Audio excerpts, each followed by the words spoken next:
Mais Saúde, o programa de saúde da Terceira Via.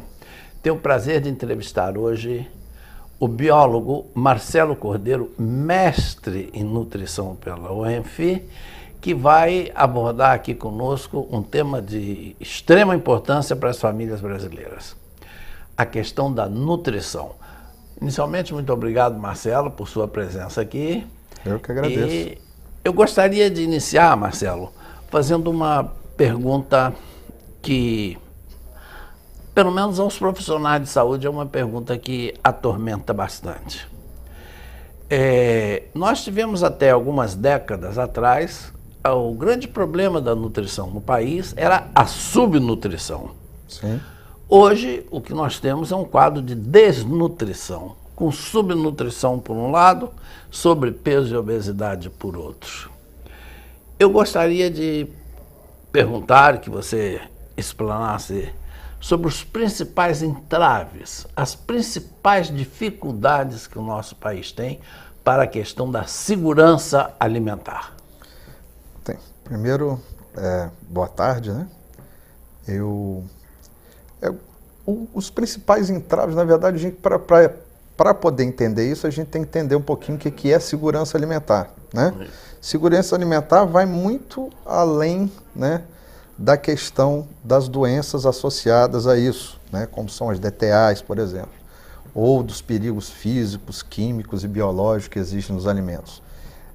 Na verdade, a segurança alimentar, ela, num papel mais amplo, ela diz respeito à questão da alimentação correta e segura, ou seja, a alimentação com todos os nutrientes necessários para o dia a dia de uma dieta, né? E em falando nisso, hoje a gente tem um grande problema em relação a isso, porque quase a metade da população brasileira come de forma errada. Ou seja, isso a gente está falando em números aqui, Sudeste, Sul, Centro-Oeste. Quando a gente chega no Norte e Nordeste, esse número se agrava, né? Muitas pessoas, então, não têm no seu dia a dia os elementos, as substâncias necessárias para o desenvolvimento dos seus afazeres normais, né? Para os afazeres do seu metabolismo. Bem,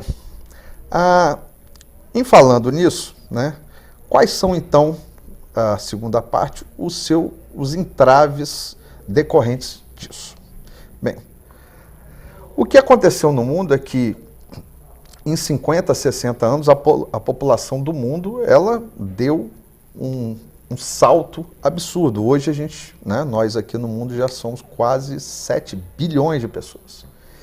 E como alimentar 7 bilhões de pessoas? Esse é um grande problema.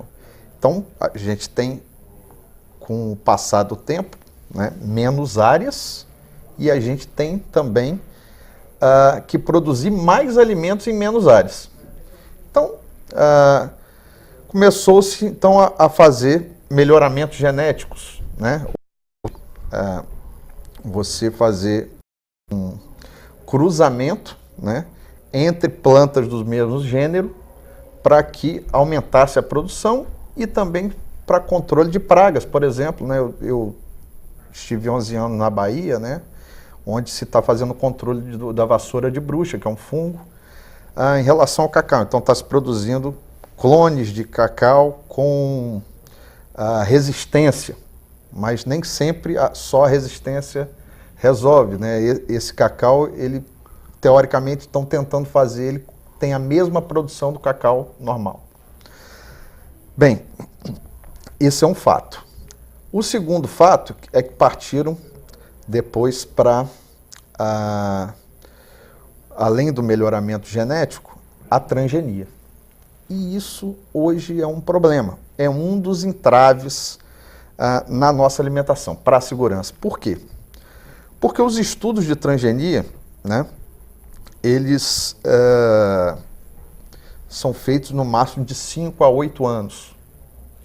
Mas a gente não sabe se substâncias contidas em produtos transgênicos podem fazer mal a gente a longo prazo, né? Então, há 10, 12, 20 anos, porque a gente sabe que existem substâncias que são bioacumulativas. Então, você tem um acúmulo de determinadas substâncias no organismo. Por exemplo, os metais pesados, né? Sim. Então, os metais pesados, você não vai comer um peixe que está contaminado com metal pesado, que você vai desenvolver câncer, por exemplo, né? Então, nos transgênicos é a mesma coisa. Pode ser que alguma substância ali contida vá fazer mal para a gente daqui a 10, 15, 20 anos, né? Então, a gente não tem como ter um alimento seguro a partir do momento que ele é transgênico. E a terceira grande problema, o entrave, né, é a questão do agrotóxico. Por quê? Talvez associado em relação à transgenia. Porque um dos fatores do transgênico é justamente permitir que se use mais agrotóxico. Então, as plantas produzidas de maneira transgênica, elas geralmente conseguem suportar uma carga de agrotóxicos muito maior do que uma planta normal. E isso faz com que o desenvolvimento do agrotóxico seja maior. Então, chega para a gente alimentos com uma quantidade absurda de agrotóxico. Dentre os principais, chega à nossa mesa quase diária: pimentão, tomate, morango, tá? Esse talvez seja os principais produtos em relação ao agrotóxico. Além disso, né, a gente, como eu estava me referindo anteriormente, tem os problemas químicos, físicos e biológicos. Químico a gente já falou agrotóxico, mas não só agrotóxico, né? Produtos de limpeza, a gente já teve casos recentemente de produtos onde ficou resíduo de soda cáustica e a pessoa foi beber um determinado leite, né? Foi beber e aí acabou queimando a boca. Então, produtos de limpeza. Alguns alergênicos. Formol no leite é mito ou é uma verdade que eventualmente se usa, Não, Marcelo? o formol, na verdade, não só o formol, como a soda cáustica e antibiótico. Na verdade, o leite, o que aconteceu, na verdade, quando a gente teve aquele escândalo do leite, né, foi que o leite, ele passa por um exame, que é um exame super simples, para detectar se o leite ele é viável para consumo ou não, que é simplesmente um teste de pH. Se o leite der, né, ácido, um pH, isso quer dizer o quê? Isso quer dizer que está havendo fermentação ali. Então já tem bactéria. Já está havendo produção de bactérias. Se ele está ácido, beleza. Então esse leite era descartado. Ele não era pasteurizado. O que esses, a gente pode colocar como picaretas, né, estavam fazendo? Eles estavam acrescentando uma fórmula de formol, soda cáustica e antibiótico. Para quê? Para esse leite voltar ao estado normal e o pH exatamente dar dentro do padrão para se consumir o leite. E aí estava encaixando. Mas isso foi um caso esporádico, isso realmente é uma coisa que, com a fiscalização, não é uma coisa que deveria acontecer, se bem fiscalizado. Perfeito. Tá?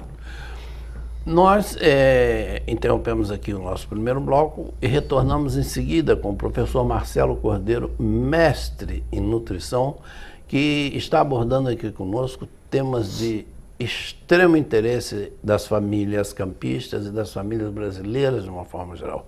Retornamos em seguida, depois de um cafezinho e um copo d'água gelada.